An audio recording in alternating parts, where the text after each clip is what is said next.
First ಬಂದಾಗಲೇ ನನಗೆ ಕೊಟ್ಟಿರೋದು 10 ರೂಪಾಯಿ ಒಂದು ನಾಟಕಕ್ಕೆ 10 ಒಂದು ದಿನಕ್ಕೆ ಒಂದು ನಾಟಕ ಅಂತಲ್ಲ, ಅವತ್ತು ಎರಡು ಇದ್ರೂ ಕೌಂಟರ್ ಕಲೆಕ್ಷನ್ 4,000 ಮೇಲೆ ಆದರೆ 100 ರೂಪಾಯಿ ಕೊಡ್ತಾಯಿದ್ರು. ಒಂದು ವರ್ಷ ನಾನು ಓನಾಗಿ ಮಾಡಿದೆ, ನಂದೇ ಸುಬ್ರಹ್ಮಣ್ಯೇಶ್ವರ ನಾಟಕ ಸಂಘ ಮಂಗಳೂರು ಅಂತ ಹೆಸರಿಟ್ಬಿಟ್ಟು.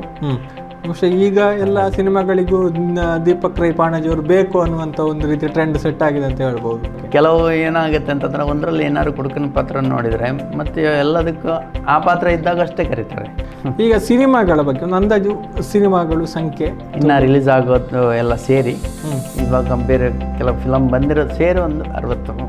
ರಾಜ್ಬಿ ಶೆಟ್ಟಿ ಅವ್ರದ್ದು ಗರುಡ ಗಮನ ವೃಷಭವನದಲ್ಲಿ ನನಗೊಂದು ವೆರೈಟಿ ರೋಲ್ ಸಿಕ್ತು. ವಿನು ಬಣಜಿ ಸರ್ ಒಂದು ಬೇರೆ ಚಿತ್ರದಲ್ಲಿ ಹೌದು ಬೇರೆ ಥರ ಪಾತ್ರ ನೆಗೆಟಿವ್ ಶೇಡ್. ಹೌದು. ಆಮೇಲೆ ರಿಷಬ್ ಶೆಟ್ಟರ್ ಜೊತೆ ಹರಿಕತೆ ಗಿರಿಕತೆ ಎಲ್ಲ ಕಾಮಿಡಿ ಅವ್ರ ಜೊತೆ ಟ್ರಾವೆಲ್ ಮಾಡೋದು, ಆ ಥರ ಗಂಭೀರ ಪಾತ್ರ ಸ್ವಲ್ಪ ಇಷ್ಟ ನನಗೆ. ಓಕೆ, ಸಿಗೋದು ಕಮ್ಮಿ.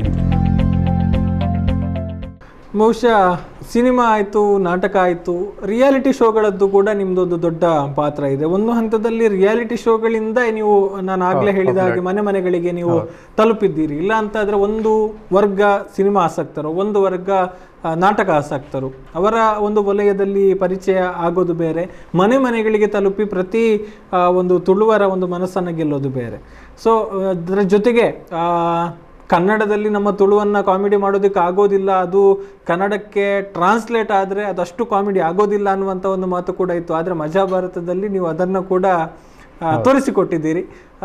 ತುಳು ಕಂಟೆಂಟನ್ನು ಇಟ್ಕೊಂಡು ಕನ್ನಡದಲ್ಲಿ ಮಾಡಿ ಕೂಡ ಮಾಡ್ಬೋದು ಅಂತ. ಸೊ ಅದರ ಒಂದು ಎಕ್ಸ್ಪೀರಿಯನ್ಸ್ನ ಬಗ್ಗೆ ಹೇಳೋದಿದ್ರೆ, ರಿಯಾಲಿಟಿ ಶೋಗಳು. ಫಸ್ಟ್ ನಮ್ಮ ಟಿ ವಿಯವರು ನನಗೆ ಯಾವುದೇ ಶೋಭರಯ್ಯವರು ಫಸ್ಟು ನನಗೆ ಫೋನ್ ಮಾಡಿ ಹೇಳಿರೋದು, ಈ ಥರ ಒಂದು ಶೋ ಇದೆ, ರಿಯಾಲಿಟಿ ಶೋ ಇದೆ. ನನಗೆ ಅದ್ರ ಬಗ್ಗೆ ಏನೂ ಗೊತ್ತಿರಲಿಲ್ಲ. ಆ ಟೈಮಲ್ಲಿ ನಾನು ಅದಕ್ಕೆ ಶಾರದಾರ್ಸಿ ಸೇರಿದ್ದೆ, ಅದರಲ್ಲಿದ್ದೆ. ಆ ಟೈಮಲ್ಲಿ ನನಗೆ ಒಂದು ದಿವಸ 2 ದಿವಸ ಗ್ಯಾಪಲ್ಲಿ ಎಲ್ಲ ಹೇಳಿರೋದು, ನಾಳೆ ನಾಡಿದ್ದು ಒಂದು 5 ನಿಮಿಷದ್ದು ಕೊಡೋದಕ್ಕೆ ಅಂತ. ಓಕೆ, ನಾವು ಪಾತ್ರ ಮಾಡೋದು ಯಾವುದಾದ್ರೆ ನಿಮ್ಮ ಕಲಾವಿದರು, ಅದೊಂದು 5 ನಿಮಿಷದ್ದು ಕೊಟ್ವಿ. ಆಮೇಲೆ ಅದು ಆ ಜರ್ನಿ ಹಾಗೆ ಸ್ಟಾರ್ಟ್ ಆಯಿತು ಅಲ್ಲಿ. ಆಮೇಲೆ ಯಾವುದೊಂದು ಇದರಲ್ಲಿ ಕಲಸೂಪರ್ ಅವರು ಈ ಕಡೆ ಎಲ್ಲ ಆಡಿಷನ್ ಮಾಡಿದಾಗ ಆವಾಗ ಹೋಗಿದ್ದೆ ನಾನು, ಒಂದು ಸೆಲೆಕ್ಟ್ ಆಗಿದ್ದೆ. ನನಗೆ ಒಬ್ಬನೇ ಹೋಗೋಕ್ಕೆ ನನ್ನ ಮನಸ್ಸಾಗಿರಲಿಲ್ಲ, ಯಾಕಂದರೆ ನಮ್ಮ ನಾಟಕ ಟೀಮ್ ಇದ್ದರಿಂದ ಅಲ್ಲಿ ಹೋದ್ಮೇಲೆ ಏನು ಮಾಡ್ತಾರೆ ಅಂತಂದು ಅಲ್ಲೇ ಟೀಮ್ ಕಟ್ತಾರೆ, ಅದು ಗೊತ್ತಿಲ್ಲ ನನಗೆ. ಒಟ್ಟು ನನಗೆ ಒಬ್ಬನೇ ಹೋಗೋಕ್ಕೆ ಮನಸ್ಸಿಲ್ಲ ಅಷ್ಟೇ. ನಮ್ಮ ಟೀಮ್ ಬಿಟ್ಟು ಹೌದು, ಅದೇ ಎಲ್ಲ ಬರೀ ಈ ಥರ ಶೋಸ್ಗೆ ಅಂತಲ್ಲ, ಬೇರೆ ಎಲ್ಲಿ ಹೋದ್ರೂ ನನಗೆ ಯಾರಾದರೂ ಬೇಕು, ನಾನು ಒಬ್ಬನೇ ಹೋಗೋ ಒಂದು ಅಭ್ಯಾಸ ಇಲ್ಲ. ಓಕೆ. ಆ ಟೈಮಲ್ಲಿ ಅಲ್ಲಿ ಹೋದಾಗ ಅಂತಂದರೆ ಅವರವರೇ ಟೀಮ್ ಕಟ್ತಾರೆ, ಅಲ್ಲಿ ಹೋದ್ಮೇಲೆ ಟೀಮ್ ಕಟ್ತಾರೆ, ಆಮೇಲೆ ಎಲ್ಲ ನೋಡ್ಕೋತಾರೆ ಅವರೇ, ಒಬ್ಬೊಬ್ಬರು ಸೆಲೆಕ್ಟ್ ಆದರೆ. ನಾವು ಟೀಮ್ ಅದಕ್ಕಿಂತ ಮುಂಚೆನೇ ಪ್ರಶಂಸದವರೆಲ್ಲ ಹೋಗಿದ್ರು. ಅವ್ರು ಹೋದಾಗ ಒಂದ್ಸಲ ಅವರೇ ನಮಗೆ ಅವಕಾಶ ಮಾಡ್ಕೊಂಡು ಫಸ್ಟು ಅಂದರೆ ಅವರೇ ಕಾಲ್ ಮಾಡಿರೋದು, ಈ ಥರ ನಮಗೆ ನಾಡಿದ್ದು ಬರೋಕ್ಕೆ ಹೇಳಿದರು, ನಮ್ಮ ಹೋಗೋಕ್ಕಾಗ್ತಿಲ್ಲ, ಹೋಗ್ಬೋದಾ ಅಂತ. ಹೌದು, ನಮ್ಮ ಟೀಮ್ ಆದರೆ ಹೋಗ್ಬೋದು ಅಂತ ಹೇಳ್ಬಿಟ್ಟು ನಾವು ಹೋಗಿರೋದು. ಆ ಫಸ್ಟ್ ಟೈಮ್ ಹೋದಾಗ ನಮ್ಗೆ ಸ್ವಲ್ಪ ಅಲ್ಲಿದ್ದು ನಮ್ಮ ಸ್ಲ್ಯಾಂಗ್ ಇಲ್ಲಿದ್ದು ಭಾಷೆನೆಲ್ಲ ಸ್ವಲ್ಪ ಇದು ಮಾಡಿದರು, ಸ್ವಲ್ಪ ಬೇಜಾರಾಯಿತು. ಸೆಕೆಂಡ್ ಟೈಮ್ ಹೋದಾಗ ಆ ರಾಜನ ಕಾನ್ಸೆಪ್ಟ್ ಕೊಟ್ಟಿರೋದು. ಆಮೇಲಿಂದ ನಮ್ಮನ್ನು ಕೆಳಗಾಗಕ್ಕೆ ಅಲ್ಲಿವರೆಗೂ ಆಗಿಲ್ಲ ಯಾರಿಗೂ. ಓಕೆ. ಅದು 2ನೇ ಸಲ ಹೋದಾಗಲೇ ಒಂದು ಕೊಟ್ಟಿದೆ ಸ್ಟ್ರಾಂಗ್, ನಮಗೂ ಬೇಜಾರಾಗಿತ್ತು, ಅದಕ್ಕೆ ಒಂದು ಉತ್ತರ ಸಿಕ್ಕಿದೆ ಅಂತ ಖುಷಿ ಆಯಿತು. ಉತ್ತರ ಕೊಟ್ಟೆ ಬಂದಿದ್ದೀರಿ ಅಂತ. ಓಕೆ. ಅಲ್ಲಿಂದ ಆ ಜರ್ನಿದು ಮಜಾ ಭಾರತದ್ದು ರಿಯಾಲಿಟಿ ಶೋದು. ಓಕೆ.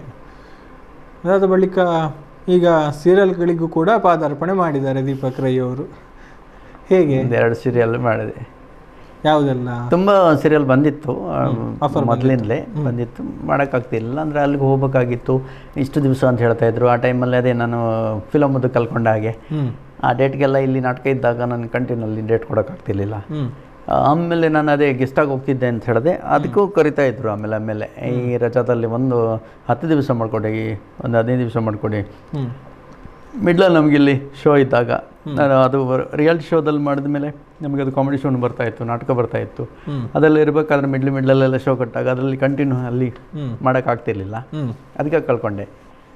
ಈಗ ಒಂದು 2 ಸೀರಿಯಲ್ ಮಾಡಬೇಕು ಅಂತ ಒಂದು ಆಸೆ ಇತ್ತು. ಅದರಲ್ಲೊಂದು ಸೀರಿಯಲ್ ಅಂತಂದರೆ ಏನೋ ಅಂತ ಒಂದು ಅನುಭವ ಆಗಬೇಕಾಗಿತ್ತು. ಅದು 2 ಸೀರಿಯಲ್ 2 ಥರ ಅನುಭವ ಆಯಿತು ನನಗೆ. ಒಂದು ಶಾಂತ ಪಾಪಮ್ ಅಂತ ಮಾಡಿದೆ, ಈಗ ಒಂದು ಗಟ್ಟಿ ಮಾಡೋದಲ್ಲಿ ಒಂದು 2 ದಿವಸ. ಇಷ್ಟೆಲ್ಲ ಇದ್ದರೂ ದೀಪಕ್ ರೈ ಪಾಣಾಜಿ ಅವರು ಅವಿವಾಹಿತರು ಅಂತ ಹೆಚ್ಚಿನವರಿಗೆ ಗೊತ್ತಿಲ್ಲ, ಇನ್ನೂ ಕೂಡ ಮದುವೆ ಮಾಡಿಕೊಂಡಿಲ್ಲ. ಯಾಕೆ? ಸ್ವಲ್ಪ ಮನೆದು ಸ್ವಲ್ಪ ಪ್ರಾಬ್ಲಮ್ ಇತ್ತು. ನನ್ನ 4 ಜನ ಅಕ್ಕಂದರು, ಅವ್ರದ್ದೆಲ್ಲ ಮದುವೆ ಲಾಸ್ಟ್ ಅಕ್ಕಂದೆಲ್ಲ ಸ್ವಲ್ಪ ನನಗೆ ಜವಾಬ್ದಾರಿ ಇತ್ತು. ಆ ಟೈಮಲ್ಲೇ ಮನೆದು ಆಗ್ತಿತ್ತು. ಆಮೇಲೆ ನನ್ನ ತಲೆಯಲ್ಲಿ ಒಂದಿತ್ತು, ಇನ್ನು ಸಾಲ ಎಲ್ಲ ಇಟ್ಕೊಂಡು ಮದುವೆ ಆಗಲ್ಲ ಅನ್ನೋದೊಂದು ತಲೆಯಲ್ಲಿತ್ತು. ಅದು ಬೇಡ ಇತ್ತು. ಅದು ಹೆಚ್ಚಿನವ್ರು ಹೇಳೋದು ಅದೆಲ್ಲ ಯಾಕೆ ಇಟ್ಕೋತಾರೆ, ಅದು ಇದ್ದದ್ದೇ ಮನುಷ್ಯರಿಗೆ. ಸಾಲ ಇಲ್ಲ ಅಂತಂದರೆ ದುಡಿಯೋದಕ್ಕೆ ಮನಸ್ಸು ಬರೋದಿಲ್ಲ ಇದ್ದಿದ್ದು. ಆದರೆ ನನ್ನದು ಒಂದು ಏನೋ ತಲೆಯಲ್ಲದಿತ್ತು. ಆಮೇಲೆ ಆ ಟೈಮಲ್ಲಿ ನಮ್ಮ ಅಮ್ಮನ ನೋಡ್ಕೊಳ್ಳೋರು ಬೇಕಾಗಿತ್ತು ನನಗಿಂತ ನಮ್ಮ ಅಮ್ಮನ ನೋಡ್ಕೊಳ್ಳೋರು ಬೇಕಾಗಿತ್ತು ಅಂತ ಆ ಥರ ಎಲ್ಲ ಹುಡುಕಾಟ ಇತ್ತು. ತುಂಬ ಹುಡುಗಿ ನೋಡಿದ್ದೀನಿ. ಹೌದು, ಆಗಿದೆ. ಅಂಥದವರು ಸಿಕ್ಕಿರಲಿಲ್ಲ. ಅದೊಂದು ಸ್ವಲ್ಪ ಇದರಾಯಿತು. ಹಾಗಾಗಿ ಈಗ ಹುಡುಕ್ತಾ ಇದ್ದೀರಾ? ಈಗ ಹುಡುಕ್ಲಿಕ್ಕೆ ಪುರ್ಸೋತಿಲ್ಲ. ಹುಡುಕ್ಲಿಕ್ಕೆ ಹುಡುಕಿಕೊಂಡು ಬಂದರೆ ಅಲ್ಲ, ಕೆಲವರು ಅದೇ ನೀವು ಹೇಳ್ದಾಗಲೇ ಕೆಲವರು ಆಗಿದೆ, ನನಗೆ ಮದುವೆ ಆಗಿ ಮಕ್ಕಳಿದ್ದಾರೆ ಅಂತ ಈಗಲೂ ಗೂಗಲಲ್ಲಿ ಹಾಕಿ ನೋಡಿ ಅಂತ, ನನಗೆ ಮದುವೆ ಆಗಿದೆ, ಮಗುನೂ ಇದೆ ಅಂತ ಇದೆ ಅದರಲ್ಲಿ. ಯಾರ್ದೋ ಮಗುನ ಎತ್ಕೊಂಡು ಫೋಟೋ ಆಗಿದ್ರೆ ಅದನ್ನೇ ನನ್ನ ಮಗು ಅಂತ ಹಾಕಿದ್ದಾರೆ. ಸಿಕ್ಕಿದ್ದು ನಿಮಗೆ? ಯಾರ ಗೂಗಲ್ ಅವ ನನ್ನ ಸಂಬಂಧದವ ಅಲ್ಲ. ಅದಕ್ಕೆ ನಾನು ಹೇಳ್ತಿದ್ದೆ, ಅದಕ್ಕೆ ಗೂಗಲಲ್ಲಿ ನೋಡಿದವರೆಲ್ಲ ನನಗೆ ಯಾರು ಹುಡುಗಿ ಇದ್ರೂ ನನಗೆ ಹೇಳಲ್ಲ, ಅದರಲ್ಲಿ ಮದುವೆ ಆಗಿದೆ, ಮಕ್ಕಳಿದ್ದಾರೆ ಅಂತಿದೆ. ಓಕೆ. ಸೊ ಈಗ ಯಾರಾದರೂ ನಿಮ್ಮನ್ನು ಹುಡುಕಿಕೊಂಡು ಬಂದರೆ, ನಾನು ದೀಪಕ್ ರೈ ಅವರನ್ನು ಮದುವೆ ಆಗ್ತೇನೆ ಅಂತ, ಮದುವೆ ಆಗ್ತೇನೆ ಅಂತ ಮುಂದೆ ಬಂದರೆ ದೀಪಕ್ ರೈ ಅವರು ಆಗ್ತಾರೆ ಅಂತಂದ ಒಟ್ಟು ಹುಡ್ಕೊಂಡು ಬಂದವ್ರನ್ನೆಲ್ಲ. ಆದರೆ ಕಲೆ ಮೇಲೆ ಆಸಕ್ತಿ ಇದೆ, ಪರೀಕ್ಷೆ ಮಾಡಬೇಕು. ಓಕೆ, ಕಲೆ ಮೇಲೆ ಆಸಕ್ತಿ ಬೇಕು ಮುಖ್ಯವಾಗಿ. ಓಕೆ. ಅಂದರೆ ಲೇಟಾಗಿ ಬಂದ್ರೆ ಬಾಗಿಲು ತೆಗಿಯೋರ್ಬೇಕು. ಲೇಟಾಗಿ ಬಂದರೆ ಬಾಗಿಲು ತೆಗಿಯೋರು, ಇಲ್ಲಾಂದ್ರೆ ಆ ನಾಯಿದು ನಂದು ಒಂದೇ ಥರ ಆಗಿದೆ. ನಾಯಿ ಪಾಡ. ಓಕೆ, ಅರ್ಥ ಮಾಡಿಕೊಳ್ಳುವವರು ಬೇಕು ಅಂತ. ಕಲಾವಿದನ ಬದುಕು ಹೇಗಾಗಿದೆ ದೀಪಕ್ ರೈ ಅವರು ಕಂಡ ಹಾಗೆ? ಈಗ ಎಲ್ಲಿ ಹೋದರೂ ಪರಿಚಯ ಇಡ್ತಾರೆ. ಓಕೆ, ನಮ್ಮವರು ಅಂತ ಆ ಭಾವನೆಯಲ್ಲಿ ಮಾತಾಡ್ತಾರೆ, ಅದೊಂದು ಖುಷಿ. ನಾವು ಎಲ್ಲಿ ಹೋದ್ರೂ, ಯಾವ ಅಪರಿಚಿತ ಜಾಗಕ್ಕೆ ಹೋದ್ರೂ ಒಂದು ಊಟ ಕೊಟ್ಟು ಮಲಗಕ್ಕೆ ಜಾಗ ಕೊಟ್ಟಾರೋ ಅಂತ ಒಂದು ನಂಬಿಕೆ ಇದೆ, ಅದೊಂದು ಧೈರ್ಯ ಇದೆ. ಬಹುಶಃ ಹಿಂದಿನ ಕಾಲದಲ್ಲಿ ಕಲಾವಿದರು ತುಂಬ ತುಂಬ ಕಷ್ಟಪಡ್ತಾಯಿದ್ರು. ಇವಾಗ ಅಷ್ಟೊಂದು ಯಾರಿಗೂ ಕಷ್ಟ ಇಲ್ಲ. ಹಿಂದಿನಷ್ಟು ಕಷ್ಟ ಇಲ್ಲ, ಖಂಡಿತ ಇಷ್ಟ ಇಲ್ಲ. ಈ ಫಿಲಮಲ್ಲಾದರೂ ಅಷ್ಟೇ, ಮೊದಲಿನವರೆಲ್ಲ ಎಷ್ಟು ಕಷ್ಟಪಟ್ಟಿರ್ಬೋದು ಅಂತ ಒಮ್ಮೆ ಆಲೋಚನೆ ಮಾಡಿದ್ರೆ ಸಾಕು. ಇವಾಗೆಲ್ಲ ವೆಹಿಕಲ್ ಇದೆ, ಎಲ್ಲ ಏನು ಬೇಕಾದ್ರೂ ವ್ಯವಸ್ಥೆ ಇದೆ. ಮೊದಲೆಲ್ಲ ನಡ್ಕೊಂಡು ಹೋಗ್ಬೇಕಾಗಿತ್ತು, ಎಂಥ ಗುಡ್ಡದ ಮೇಲೆ ಇದ್ರೂ ಎಲ್ಲ ಹೊತ್ಕೊಂಡು ಹೋಗ್ಬೇಕಾಗಿತ್ತಂತೆ ಅಂತೆ. ಹೌದು, ಸತ್ಯ. ಮತ್ತು ಅದು ಹೇಳಿರುವಂಥದ್ದನ್ನು ಹೌದು, ತುಂಬ ಅಲ್ಲ, ಹಿರಿಯ ಕಲಾವಿದರು ತುಂಬ ಸಿಕ್ಕಿದ್ದಾರೆ. ಅವರು ಇದೆಲ್ಲ ಅನುಭವದ ಮಾತು ಕೇಳಬೇಕಾದ್ರೆ ತುಂಬ ಕಷ್ಟಪಟ್ಟಿದ್ದಾರೆ. ಈಗ ನಾವು ಏನೂ ಕಷ್ಟಪಡ್ತಾ ಇಲ್ಲ, ನಿಜವಾಗ್ಲೂ ಅಂಥದ್ದು ಏನೂ ಕಷ್ಟಪಡ್ತಾ ಇಲ್ಲ. ಆದರೆ ಈಗ ಈ ಮೀಡಿಯಾ ಇದೆಲ್ಲ ಸೋಷಿಯಲ್ ಮೀಡಿಯಾಗಳೆಲ್ಲ ಹೌದು ಇದೆಲ್ಲ ಜಾಸ್ತಿ ಆಗಿದ್ದರೆ ನಾವು ಭಾಳ ಹತ್ತಿರ ಆಗಿದ್ದೇವೆ ಅಷ್ಟೇ. ಓಕೆ. ಈಗ ಜನಪ್ರಿಯತೆ ಗಳಿಸಿಕೊಳ್ಳೋದು ಸಿಕ್ಕಾಪಟ್ಟೆ ಈಸಿ ಆಗಿದೆ ಅನ್ನುವಂಥ ಒಂದು ಮಾತು ಕೂಡ ಇದೆ. ನೀವೇನು ಹೇಳ್ತೀರಿ ಅದರ ಬಗ್ಗೆ? ತುಂಬ ಈಸಿ, ಅದೇ ನಿಮ್ಮಂಥವರಿಂದ. ಹಾಗಲ್ಲ, ಅಂದರೆ ಹಿಂದಿನವರು ಬಹಳಷ್ಟು ಕಷ್ಟಪಟ್ಟಿದ್ದಾರೆ, ಆದರೂ ಕೂಡ ಕೆಲವರು ಅದರಲ್ಲಿ ಅನೇಕರು ಮುನ್ನೆಲೆಗೆ ಬರಲೇ ಇಲ್ಲ. ಹೆಚ್ಚಿನವರಿಗೆ ಗೊತ್ತೇ ಆಗಲಿಲ್ಲ, ಅವರು ಬಂದು ಹೋದದ್ದು ಗೊತ್ತಾಗಲ್ಲ. ಹೌದು, ಆದರೆ ಈಗ ಅಂಥ ಪರಿಸ್ಥಿತಿ ಇಲ್ಲ ಅನ್ನುವಂಥದ್ದು ಒಪ್ಪಿಕೊಳ್ತೀರಿ ನೀವು? ಹೌದು, ಖಂಡಿತ ಹೌದು. ಓಕೆ. ಈಗ ಎಲ್ಲರೂ ಎಲ್ಲ ಅದೇ ಈಸಿಯಾಗಿ ಸಿಕ್ಕಿದ್ದೇ ಕಾರಣ ಅಂತ ಹೇಳ್ಬೋದು. ಎಲ್ಲವೂ ಈಸಿಯಾಗಿ ಸಿಕ್ಕಿದ್ರಿಂದ ಭಾಳ ಹತ್ರ ಆಗಿದ್ದೇವೆ, ಈಸಿಯಾಗಿ ಸಿಕ್ಕಿದ್ರಿಂದ. ಸೊ ನಿಮ್ಮ ಕನಸೇನು ಈಗ ಮುಂದಕ್ಕೆ? ದೀಪಕ್ ರೈ ಅವರು ಒಂದು ಕಂಡಿರುವಂಥ ಕನಸು, ಅಥವಾ ನಿಮಗೆ ಏನಾದರೂ ಒಂದು ಆ್ಯಂಬಿಷನ್ ಇದೆ, ಅಥವಾ ಯಾವುದೊಂದು ರೋಲಿಗೆ ಸಂಬಂಧಪಟ್ಟಾಗಿ, ಒಂದು ಕ್ಯಾರೆಕ್ಟರ್ಗೆ ಸಂಬಂಧಪಟ್ಟಾಗಿ ಇಂಥ ಒಂದು ರೋಲನ್ನು ನಾನು ಮಾಡಬೇಕು ಅಂಥದ್ದು ಇನ್ಸ್ಪೈರ್ ಆಗಿರುವಂಥದ್ದು ಯಾವುದಾದ್ರು ಇದೆಯಾ? ಅಂಥದ್ದು ನನಗೆ ಒಟ್ಟು ಇವಾಗ ಮಾಡಿದ್ರಿಂದ ವೆರೈಟಿ ಸಿಗಬೇಕು ಅನ್ನೋದು ಮಾತ್ರ ಆಸೆ. ಮಾಡಿದ್ದೇ ಮಾಡೋದಕ್ಕೆ ಅಂತ ಬೇರೆ ಯಾವುದಾದ್ರು ಅದು ಅವರಿಗೆ ಬಿಟ್ಟಿದ್ದು, ಅವರ ಕಲ್ಪನೆಯಲ್ಲಿ ಏನು ಬರುತ್ತೋ ಒಂದು ವೆರೈಟಿ ಯಾವುದಕ್ಕಾದರೂ ಒಂದು ನನಗೆ ಆಗುವಷ್ಟು ಜೀವ ತುಂಬಬೇಕು ಅಂತ ನನಗೆ ಆಸೆ ಇದೆ. ಆದರೆ ವೆರೈಟಿ ಆ ಥರದ್ದು ಬರಬೇಕು ಅಂತಲೂ ಇದೆ. ಅದು ಕಷ್ಟನೂ ಗೊತ್ತಿಲ್ಲ, ಎಷ್ಟು ಕಷ್ಟಪಡಬೇಕೋ ಗೊತ್ತಿಲ್ಲ, ಅಷ್ಟು ಕಷ್ಟಪಡೋಕ್ಕಾಗತ್ತೆ ಇಲ್ವೋ ಗೊತ್ತಿಲ್ಲ. ಬಟ್ ನಮಗೂ ಆಸೆ ಇರುತ್ತೆ ವೆರೈಟಿ, ಏನಾದ್ರು ಒಂದು ವೆರೈಟಿ ಮಾಡಬೇಕು ಅಂತ.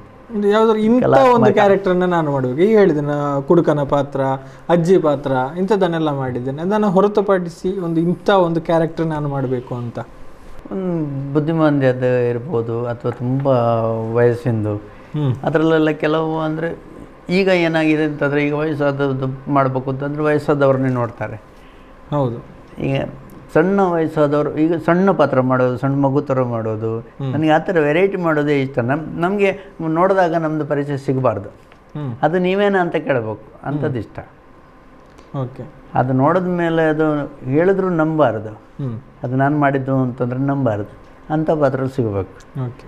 ಯಾವುದೇ ಇರಲಿ, ಪರಕಾಯ ಪ್ರವೇಶ ಮಾಡಿ ಮಾಡುವಂಥದ್ದು ಅಂಥದ್ದು. ಓಕೆ. ಅಂಥ ಅವಕಾಶಕ್ಕಾಗಿ ಕಾಯ್ತಾ ಇದ್ದೀರಿ ನೀವು? ಖಂಡಿತ. ಅಂಥ ಪಾತ್ರಕ್ಕಾಗಿ. ಓಕೆ. ಕಲಾ ಜೀವನದಲ್ಲೇ ಮುಂದುವರಿಬೇಕು ನಮಗೆ. ಕಲಾ ಜೀವನದಲ್ಲೇ ಮುಂದುವರಿಬೇಕು. ಈಗ ಸಾಮಾನ್ಯವಾಗಿ ಒಂದು ಪ್ರಶ್ನೆ, ಕಲಾವಿದರಿಗೆ ನಾರ್ಮಲ್ ಆಗಿ ಸೀಸನಲ್ಲಿ ಪ್ರದರ್ಶನಗಳಿರುತ್ತೆ, ನಾಟಕಗಳಿರುತ್ತೆ, ಯಕ್ಷಗಾನಗಳೆಲ್ಲ ಇರುತ್ತೆ.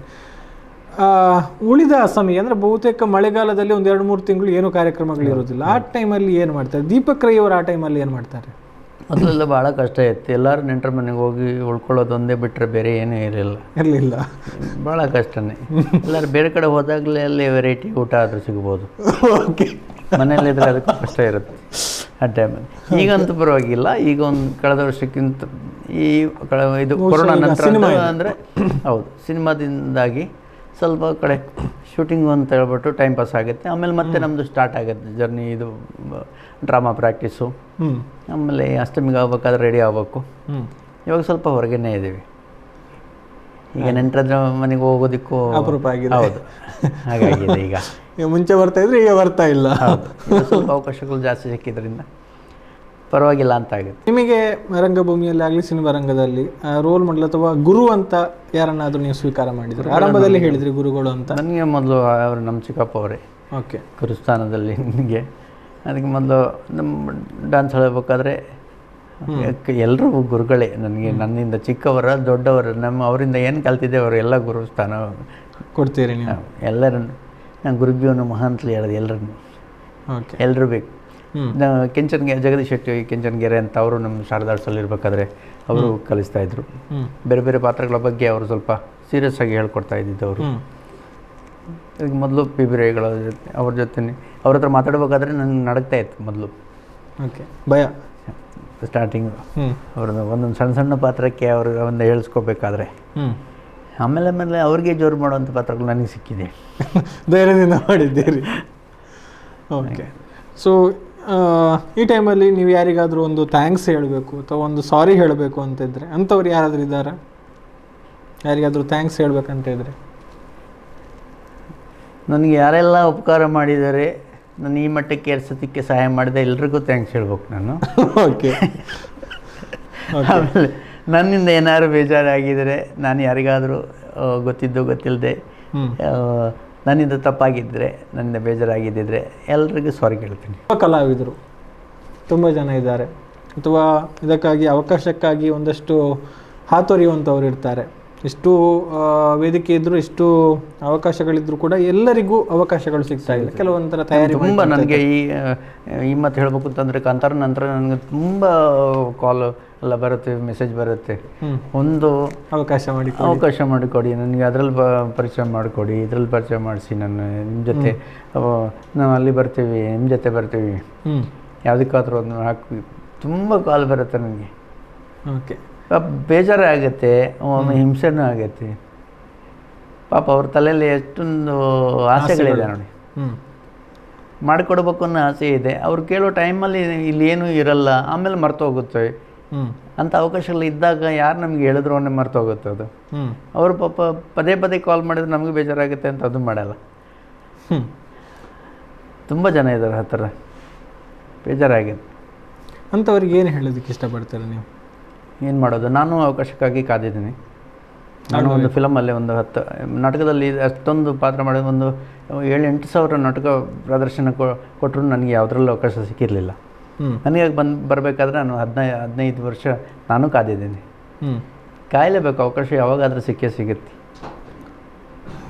ಗೊತ್ತಿಲ್ಲ ಯಾವಾಗ ಸಿಗುತ್ತೆ ಅಂತ. ಒಮ್ಮೆ ಲಾಟ್ರಿಲಿ ಬಂದಾಗೆ ಬರುತ್ತದು. ಒಂದು ಸಲ ಎಷ್ಟು ಲಾಟ್ರಿ ತೆಗೆದ್ರೂ ಒಂದೂ ಬರೋದಿಲ್ಲಲ್ಲ, ಆ ಥರನೇ ಇರುತ್ತೆ. ಕಲಾವಿದರು ಅವಕಾಶಕ್ಕಾಗಿ ಕಾಯಲೇಬೇಕು, ದೇವ್ರದೇ. ಕಾಂತಾರ 2 ಬರುತ್ತೆ ಅಂತ ಹೇಳ್ತಾ ಇದ್ದಾರೆ, ಅದರಲ್ಲಿ ದೀಪಕ್ ರೈ ಇರ್ತಾರಾ ಅನ್ನುವಂಥ ಒಂದು ಪ್ರಶ್ನೆ ಎಲ್ಲರನ್ನೂ ಕಾಡ್ತಾ ಇದೆ. ಗೊತ್ತಿಲ್ಲ. ಅದು ಗುಟ್ಟನ್ನು ಬಿಟ್ಟು ಕೊಡ್ತಾ ಇಲ್ಲ. ಅವ್ರ ರಚನೆ ಅವ್ರಿಗೆ ಏನು ಅಂದರೆ ನಾವು ಅದರ ಹಿಂದಿನ ಸ್ಟೋರಿ ಇನ್ನು ಬರೋದು ಪಾರ್ಟ್ 1 ಅಂತ ಹೇಳ್ತಾ ಇದ್ರು ಅವರು. ಹಾಗಿದ್ದರಿಂದ ನಾನು ಅದರಿಂದ ಹೊರಗಿಂದ ಹೊರಗಿಂದ ಬರೋ ಪಾತ್ರ ನಂದು. ಹಾಗಾಗಿ ನಾನು ಇದನ್ನು ಎಲ್ಲೋ ಗೊತ್ತಿಲ್ಲ. ಓಕೆ, ಅವ್ರ ತಲೆಯಲ್ಲಿ ನಾನು ಬರಬೇಕು ಅಂತಿದ್ರೆ ನನ್ನ ಹಾಕ್ತಾರೆ.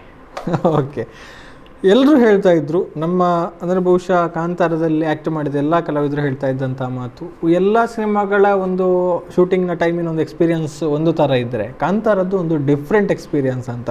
ಸೊ ಆ ಒಂದು ಎಕ್ಸ್ಪೀರಿಯನ್ಸ್ ನೀವು ಕಂಡ ಹಾಗೆ ಅದನ್ನು ಶೇರ್ ಮಾಡ್ಕೊಳ್ಬೋದಾ ಅಂತ. ಅಂದರೆ ನನಗೆ ಅದರಲ್ಲಿ 90 ದಿನ ಶೂಟಿಂಗಲ್ಲಿ ನಾನು ಒಂದು 60 ದಿನ ಶೂಟಿಂಗಲ್ಲಿ ನಾನು ಭಾಗವಹಿಸಿದ್ದೆ. ಒಂದು 10 ತಿಂಗಳಲ್ಲಿ, 60 ದಿನ 10 ತಿಂಗಳಲ್ಲಿ ಟೈಮಲ್ಲಿ. ಓಕೆ, ಮಿಡಲೆಲ್ಲ ಸ್ವಲ್ಪ ಕ್ಯಾಪ್ ಎಲ್ಲ ಇತ್ತು.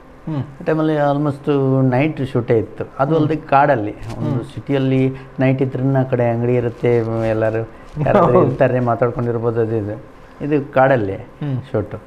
ಅದೊಂದು ನಮಗೆ ವಿಶೇಷ ಅನುಭವ ಅಂತಂದರೆ ಅದೇ. ಅಂಥ ಕಾಡಲ್ಲಿ ಆ ಥರ ಅಷ್ಟು ದಿವಸ ಎಲ್ಲ ಹೋಗ್ಬಿಟ್ಟು ಶೂಟ್ ಯಾವುದು ಆಗಿರಲಿಲ್ಲ. ಅದಕ್ಕೊಂದು ಅದೊಂದು ವಿಶೇಷ ಅನ್ನಿಸ್ತು. ಓಕೆ, ತುಂಬ ಕಷ್ಟ ಇತ್ತು. ಆ ಚಳಿ ತಡ್ಕೋಬೇಕಾಗಿತ್ತು. ಬೇರೆ ಯಾರ್ದಾರ ಮನೇಲಿ ಹೋಗಿ ಮಲಗೋಣ ಅಂತಂದ್ರೆ ಇಲ್ಲ, ನಮ್ಮ ಸೆಟ್ಟಿದ್ದು ಮನೆಯೇ ಇರೋದು, ಅಲ್ಲೇ ನಮಗೆ ತಂದಿರೋದು ಬಟ್ಟೆನೇ ಇರೋದು, ಅದರಲ್ಲಿ ಅದನ್ನೇ ಹೊತ್ಕೊಂಡು ಮಲಗಬೇಕಾಗಿತ್ತು. ಬಿಸಿಲಿದ್ದಾಗ ಅಷ್ಟೇ ಶೆಕೆನೂ ಆಗ್ತಾಯಿತ್ತು ಆ ಏರಿಯಾದಲ್ಲಿ, ಕಾಡು ಮಧ್ಯ ಆದ್ರೂ ಎಲ್ಲವೂ ಅನುಭವಿಸಿದ್ವಿ. ಆ ಕಷ್ಟಕ್ಕೆ ಎಲ್ಲರೂ ಇಷ್ಟಪಟ್ಟಿದ್ದಾರೆ, ಕಷ್ಟಪಟ್ಟಿದ್ದಕ್ಕೆ. ಓಕೆ, ಎಲ್ಲ ಕಷ್ಟ ಮರ್ತೋಗಿದೆ ಅದು ಮಾತ್ರ ರಿಲೀಸ್ ಆದಮೇಲೆ. ಓಕೆ, ಈ ಮಟ್ಟಕ್ಕೆ ಅದು ರೀಚ್ ಆಗಬೇಕಾದ್ರೆ ಅದಲ್ಲಿ ಒಂದು ಸೊಪ್ಪು ಸಿಗ್ತದೆ.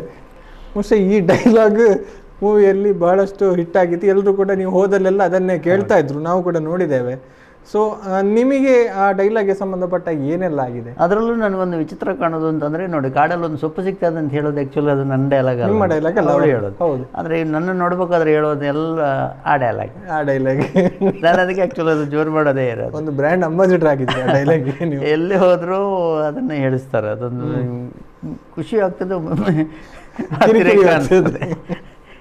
ಎಲ್ಲೂ ಹೋದ್ರೆ ಅದನ್ನು ಬಿಡೋದಿಲ್ಲ. ಅದೊಂದು ಡೈಲಾಗ್ ಹೇಳಿ ಬಹುಶಃ ಅದು ಇನ್ನೂ ಎಲ್ಲ ಮೂವಿಗಳಲ್ಲೂ ಬರ್ತದ ಅಂತ, ಸಿಗ್ನೇಚರ್ ಡೈಲಾಗ್ ಆಗ್ತದ ಅಂತ. ಕೆಲವು ಕಡೆ ಎಲ್ಲ ಅದನ್ನೇ ಯಾವ್ದಾರು ಒಂದು ಅದೇ ಮೂವಿಯಲ್ಲಿ ಯಾವುದಕ್ಕಾದ್ರೂ ಅದು ಹೇಳ್ತೀರಾ ಅಂತ ಹೇಳ್ತಾರೆ. ಒಂದು ಕಡೆ ಕೇಳಿಸಿದ್ದು ಸಾಕಾಗೋದಿಲ್ಲ, ಬೇರೆ ಅದರಲ್ಲೂ ಹಾಕಿ ಇದರಲ್ಲೂ ಹಾಕಿ. ಓಕೆ, ಗೊತ್ತಿಲ್ಲ ಅದು ಯಾವ ಥರ ರಿಸೀವ್ ಮಾಡ್ತಾರೋ ಗೊತ್ತಿಲ್ಲ. ಈಗಾಗಲೇ ಎಲ್ಲರೂ ರಿಸೀವ್ ಮಾಡಿ ಆಗಿದೆ. ಓಕೆ, ಇನ್ನು ನಿಮ್ಮ ನಾಟಕದಲ್ಲಿ ನಿಮಗೆ ಒಂದು ಟ್ರೆಂಡ್ ಸೆಟ್ ಮಾಡಿದಂಥ ಡೈಲಾಗ್ಸ್ ಯಾವುದಾದ್ರೂ ಉಂಟಾ?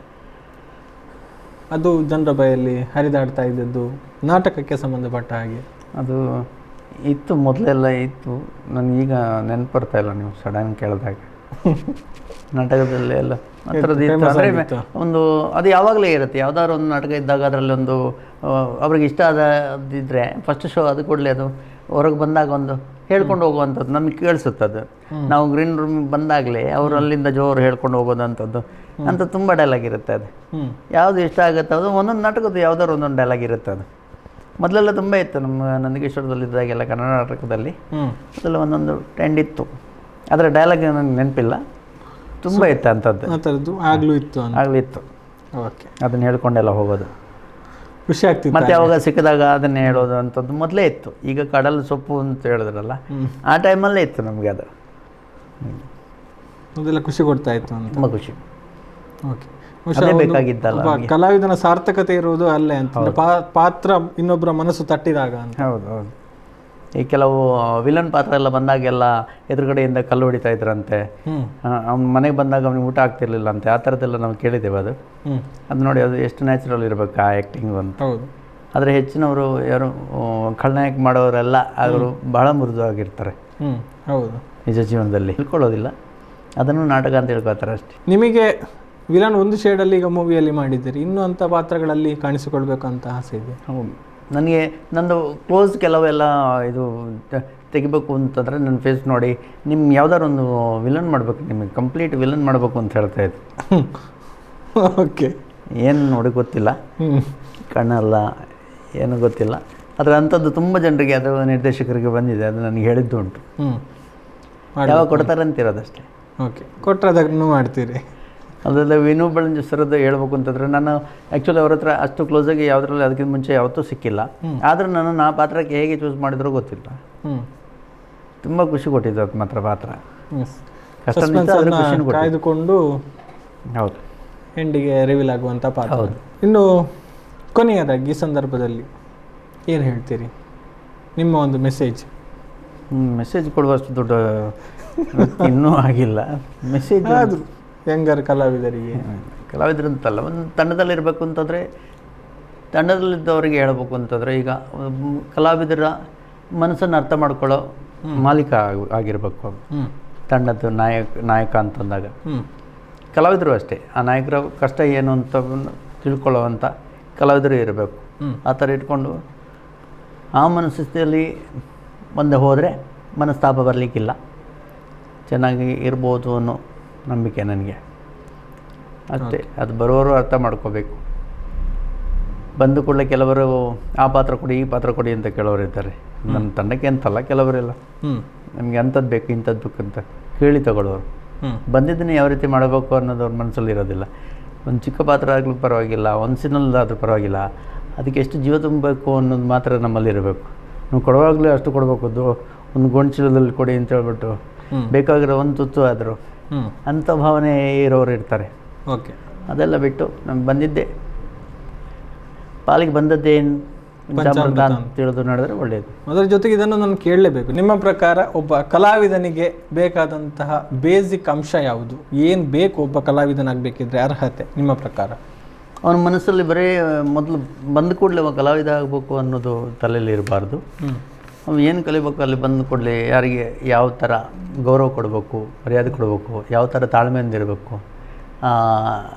ವಿನಯತೆ, ಅದೆಲ್ಲವನ್ನು ಮೊದಲು ಕಲ್ತ್ಕೋಬೇಕು. ಅವರಿಂದ ಏನು ಸಿಗುತ್ತೆ ಎಲ್ಲ ಅಬ್ಸರ್ವೇಷನ್ ಇರಬೇಕು. ನಾವು ಅಷ್ಟೇ ಕಲಾವಿದನಾಗಬೇಕಾದ್ರೆ ಒಂದೊಂದು ಪಾತ್ರ ಮಾಡಬೇಕು ಅಂತಂದರೆ ಹೊರಗಿಂದ ಏನಾದ್ರು ನೋಡ್ಕೋತಾ ಇರ್ತೇವೆ. ಅವನು ಕುಡುಕನ ಪಾತ್ರ ಮಾಡಬೇಕು ಅಂತಂದರೆ ಎಲ್ಲರೂ ಹೋದಾಗ ಒಂದು ಸಿಗ್ತಾರೆ, ಯಾವ ಥರ ಒಂದು ಪಾತ್ರ ಎಲ್ಲ ಅವ್ರ ಬಾಡಿ ಲ್ಯಾಂಗ್ವೇಜ್ ಎಲ್ಲ ಯಾವ ಥರ ಇರುತ್ತೆ, ಯಾವ ಥರ ಡೈಲಾಗ್ ಡೆಲಿವರಿ ಮಾಡ್ತಾರೆ ಅಂಥದ್ದೆಲ್ಲ ಇರುತ್ತೆ. ಒಂದು ಮುದುಕಿ ಪಾತ್ರ ಮಾಡಬೇಕು ಅಂತಂದರೆ ಅವ್ರ ಹತ್ರ ಯಾವ ಥರ ಬಾಡಿ ಲ್ಯಾಂಗ್ವೇಜ್ ಎಲ್ಲ ಅದನ್ನೆಲ್ಲ ಕಲಿತಾ ಇರ್ತೀವಿ. ಹೊಸೊಬ್ಬರು ಬರಬೇಕು ಅಂತಂದರೆ ಅದನ್ನೆಲ್ಲ ಮೇಯ್ನು ಅವ್ರ ತಲೆಯಲ್ಲಿ ಇಟ್ಕೋಬೇಕು. ನಾನು ಬರೀ ನಾಟಕಕ್ಕೆ ಬಂದಾಗ ಅಥವಾ ಫಿಲ್ಮಲ್ಲಿ ಬಂದಾಗ ನಾನು ದುಡ್ಡು ಮಾಡೋಕ್ಕೆ ಅದು ತಲೆಯಲ್ಲಿ ಇರಬಾರ್ದು, ನಾನು ದುಡ್ಡು ಮಾಡಬೇಕು ಅನ್ನೋ ತಲೆಯಲ್ಲಿ ಇರಬಾರ್ದು. ಯಾಕೆ ಮೊದಲು ಕಲಾವಿದನ ಆದಮೇಲೆ ಕೆಲವರೆಲ್ಲ ಆ ಥರ ಏನು ಮಾಡ್ತಾರೆ, ನನಗೆ ಈ ಥರ ಕೆಲಸ ಬಿಟ್ಟಿದ್ದೀನಿ, ನಾನು ನನ್ನ ಫಿಲಮ್ ಸೇರಬೇಕು. ಒಂದು ಕೆಲಸ ಇದ್ದು ಕೂಡಲೇ ಅದನ್ನು ಬಿಟ್ಟು ಕೂಡಲೇ ಫಿಲಮ್ ಬಂದಾಗಲೇ ಅವ್ರಿಗೆ ದುಡ್ಡು ಸಿಗುತ್ತೆ ಅಂತ ಯಾವ ಗ್ಯಾರಂಟಿ? ತುಂಬ ಜನ ಆ ಥರ ಹೇಳ್ತಾ ಇರ್ತಾರೆ, ನಾವು ಕೆಲಸ ಬಿಟ್ಟಿದ್ದೇವೆ ಸರ್, ನಮಗೆ ಇದಕ್ಕೆಲ್ಲ ಬರ್ತೀವಿ, ಅದೆಲ್ಲ ನಮ್ಗೆ ಸ್ವಲ್ಪ ಇಂಟ್ರೆಸ್ಟ್ ಇಲ್ಲ, ಇದರಲ್ಲಿ ಸ್ವಲ್ಪ ಆಸಕ್ತಿ ಜಾಸ್ತಿ ಇದೆ. ಇರ್ಬೋದು, ಬೇಕಾದಷ್ಟು ಅಪ್ಪ ಮಾಡಿದ್ದಿದ್ರೆ ಬರ್ಬೋದು, ಮನೇಲಿದ್ದರೆ ಆರಾಮ್ ಬರ್ಬೋದು. ನಾವೆಲ್ಲ ಕಷ್ಟಪಟ್ಟು ಮೇಲೆ ಬಂದವರು, ನಮಗೆಲ್ಲ ಹೇಳಿದೆಲ್ಲ ನಮ್ಮದು 10 ರೂಪಾಯಿಂದ ಬಂದವ ನಾನು. ಅದಕ್ಕೆ ಮೊದಲು ಜಾಸ್ತಿ ದುಡಿತಾ ಇದ್ದೆ, ಆದರೆ ಈ ಕಲಾ ಜೀವನಕ್ಕೆ ಬಂದದ್ದು ಆ ಥರ ಬಂದಿರೋದು. ಇವಾಗ ದಯವಿಟ್ಟು ನಾವು ನಿಯತ್ತಾಗಿದ್ದರೆ, ಈ ಬೇರೆ ಕಲಾವಿದರಿಗೆ ಗೌರವ ಕೊಟ್ಕೊಂಡಿದ್ರೆ ಅವರು ಚೆನ್ನಾಗಿ ಕೊಡ್ತಾರೆ ನಮಗೂ. ಕಲಾ ಮಾತು ಅಪ್ಪಿಕೊಂಡ್ರೆ ಮಾತ್ರ ಇಲ್ಲಿ ಉಳಿಬಹುದು ಅಂತ. ಹೌದು, ಅದನ್ನೊಂದು ತಿಳ್ಕೊಬೇಕು ಹೊಸಬ್ರು ಬಂದವರಿಗೆ. ಓಕೆ, ಕೆಲವರು ಅವರ ಒಂದು ಬೇರೆ ಬೇರೆ ಹಂತದಲ್ಲಿ ಬೇರೆ ಬೇರೆ ಪಾಠಗಳನ್ನು ಕಲಿತಾರೆ. ನೀವು ರಂಗಭೂಮಿ ನಿಮ್ಮ ಈ ಕಲಾ ಜೀವನಕ್ಕೆ ಕಲಿತುಕೊಂಡಂಥ ಪಾಠ ಏನಾದರೂ ಇದೆಯಾ? ನಾನು ಅದನ್ನೇ ಕಲ್ತ್ಕೊಂಡಿರೋದು. ನಾನೀಗ ಹೇಳಿದ ಮೇಲೆ ನಾನು ಅದನ್ನೇ ಕಲಿದಿದ್ರೆ ಇನ್ನೊಬ್ಬರಿಗೆ ಆಗಿ ಹೇಳೋದು. ಓಕೆ, ಎಲ್ಲ ಹೇಳೋದು, ಯಾರೇ ಆಗಲಿ ಕಲಾವಿದರಿಗೆ ನಾನು ಅಷ್ಟೇ ಗೌರವ ಕೊಡ್ತೀನಿ. ನಾನು ಎಲ್ಲರನ್ನು ಒಂದೇ ಥರ ನೋಡ್ತೀನಿ. ನಾನು ಅವರಿಂದ ಎಷ್ಟು ತಗ್ಗಿ ಬಗ್ಗಿ ನಡೆಯೋಕ್ಕಾಗುತ್ತೆ ಅದನ್ನು ನಾನೇ ಮಾಡ್ತೀನಿ. ನಾನೇ ತಗ್ಗಿ ನಡೀತೇನೆ ಹೊರತು ಅವರಿಗೆ ಇನ್ನೊಬ್ಬರು ತಗಬೇಕು ಅನ್ನೋದು ಬಯಸೋದಿಲ್ಲ. ಓಕೆ, ಇಲ್ಲಿವರೆಗೂ ಬಂದಿದ್ದು ಹಾಗೇನೆ, ಕಷ್ಟಪಟ್ಟು ಬಂದಿರೋದು. ಓಕೆ, ಇಷ್ಟಪಟ್ಟು ಇದ್ದೇನೆ, ಹಾಗೆ ಮುಂದಕ್ಕೂ ಇರಿ ಅನ್ನುವಂಥದ್ದು ನಮ್ಮ ಹಾರೈಕೆಗಳು ಕೂಡ. Thank you. ಸರಿಸುಮಾರು ಇಷ್ಟು ಹೊತ್ತು ನಿಮ್ಮ ಒಂದಷ್ಟು ಬದುಕಿನ ಪುಟಗಳನ್ನು ತಿರುವಿ ಹಾಕುವಂಥ ಕೆಲಸವನ್ನು ಮಾಡಿದ್ರಿ, ಖುಷಿ ಕೊಟ್ಟಂಥ ಸಂದರ್ಭಗಳನ್ನು ಹೇಳಿಕೊಂಡ್ರಿ. ಅದೇ ರೀತಿ ಕಹಿ ಘಟನೆಗಳನ್ನು ನೆನಪಿಟ್ಟುಕೊಳ್ಬಾರ್ದು, ಮರೆತಿದ್ದೇನೆ ಅನ್ನುವಂಥದ್ದನ್ನು ಕೂಡ ಹೇಳಿದ್ರಿ. ಸೊ ನಿಮ್ಮ ಬಾಳು ಇದೇ ರೀತಿ ಮುಂದುವರಿತಾ ಇರಲಿ, ಕಲಾ ಜೀವನ ಇದೇ ಥರ ಯಶಸ್ವಿಯಾಗಿ ಸಾಗ್ತಾ ಇರಲಿ, ಇನ್ನೊಂದಷ್ಟು ಅವಕಾಶಗಳು ಬರಲಿ, ನೀವು ಬಯಸಿದಂತಹ, ನೀವು ಮಾಡಬೇಕು ಅಂತ ಆಸೆ ಪಟ್ಟಿರುವಂತಹ ಪಾತ್ರಗಳು ನಿಮ್ಮನ್ನು ಹುಡುಕಿಕೊಂಡು ಬಂದು ನಮ್ಮ ಪಾಣಾಜೆಯ ಕಲಾವಿದನ ಹೆಸರು ಇಡೀ ಜಗತ್ತಿಗೆ ಪಸರಿಸಲಿ ಅನ್ನುವಂಥದ್ದು ನಮ್ಮ ಹಾರೈಕೆಗಳು. Thank you. ಧನ್ಯವಾದಗಳು. ನಿಮಗೂ ಅಷ್ಟೇ. ನನ್ನಂಥ ಅದೆಷ್ಟೋ ಕಲಾವಿದರು ಸಿಗ್ಬೋದು. ಮೊದಲು ನಡೆದಂತಹ ನಮ್ಮ ಜೀವನದಲ್ಲಿ ನಡೆದಂತಹ ಕಹಿ ಸಿಹಿ ಎರಡನ್ನು ಎಲ್ರಿಗೂ ಹಂಚಿಬಿಟ್ಟು ಅವರು ಸ್ವಲ್ಪ ಮನಸ್ಸಿನ ಆ ಭಾರವನ್ನು ಸ್ವಲ್ಪ ಕಮ್ಮಿ ಮಾಡುವಂಥ ಮನಸ್ಸು ನಿಮಗೆ ಇನ್ನಷ್ಟು ಹೆಚ್ಚು ಬರಲಿ ಅಂತ ಹಾರೈಸ್ತೀನಿ ನಾನು. ಥ್ಯಾಂಕ್ ಯು ಬಂದು ಕಾರ್ಯಕ್ರಮದಲ್ಲಿ ಪಾಲ್ಗೊಂಡದ್ದಕ್ಕಾಗಿ. ಇದು ನಮ್ಮೂರಿನ ಕಲಾವಿದ, ನಮ್ಮೂರಿನ ಪ್ರತಿಭೆ ದೀಪಕ್ ರೈ ಪಾಣಾಜಿಯವರ ಮನದಾಳದ ಮಾತುಗಳು ಎಲ್ಲವನ್ನು ಕೂಡ ನಮ್ಮೊಂದಿಗೆ ಹಂಚಿಕೊಂಡಿದ್ದಾರೆ. ಜೊತೆಗೆ ಹೊಸ ಕಲಾವಿದರು ಬರುವಾಗ ಏನು ಮಾಡಬೇಕು, ಹೇಗಿರಬೇಕು, ಅಥವಾ ಇವರ ಈ ಹಂತದ ಯಶಸ್ಸಿಗೆ ಏನು ಕಾರಣ ಆಗಿದೆ, ಹೇಗೆ ಬೆಳೆದುಕೊಂಡು ಬಂದರು ಎಲ್ಲವನ್ನು ಕೂಡ ಬಿಚ್ಚಿಟ್ರು. ಸೊ ಇನ್ನೊಮ್ಮೆ ಅವರ ಭವಿಷ್ಯ ಇನ್ನಷ್ಟು ಅವಕಾಶಗಳು ಅವರನ್ನು ಅರಸಿಕೊಂಡು ಬರಲಿ ಅನ್ನುವಂಥದ್ದು. ಅದರ ಜೊತೆಗೆ ಹೇಳಿದರು ಮದುವೆ ಆಗೋದಕ್ಕೆ ತಯಾರಿದ್ದೇನೆ ಅನ್ನುವಂಥ ಮಾತನ್ನು ಹೇಳಿದರು. ಆದಷ್ಟು ಬೇಗ ಇವರ ಒಂದು ವೈವಾಹಿಕ ಜೀವನಕ್ಕೂ ಕೂಡ ಪಾದಾರ್ಪಣೆ ಮಾಡುವಂತಾಗಲಿ ಅನ್ನುವಂಥ ಆಶಯದೊಂದಿಗೆ ಈ ಕಾರ್ಯಕ್ರಮವನ್ನು ಇಲ್ಲಿಗೆ ಮುಗಿಸ್ತಾ ಇದ್ದೇನೆ. ಮುಂದಿನ ಕಾರ್ಯಕ್ರಮದ ಜೊತೆಗೆ ಮತ್ತೆ ಬರ್ತೀವಿ. ನೋಡ್ತಾ ಇರಿ ಸುದ್ದಿ ನ್ಯೂಸ್ ಪುತ್ತೂರು. ನಮಸ್ಕಾರ.